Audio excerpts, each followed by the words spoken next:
Hi everyone, welcome back to our channel.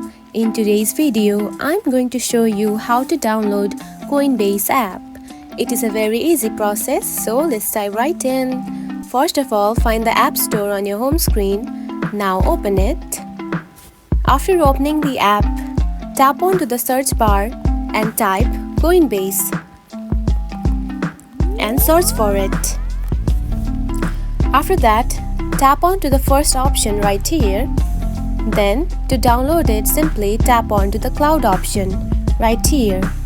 And one thing to remember, if you are downloading the Coinbase app for the first time, you will see something like this, which is the Get button, and just tap on it. After that, wait for a few seconds. And now you can see the app has been downloaded. Now to open it, simply tap on to open. After that, you can see the app has also been opened. You can also find the app on your home screen just like this. And that's it. This is how you can download the Coinbase app on your mobile phone. If you found this video helpful, don't forget to like and subscribe for more tips. Thanks for watching.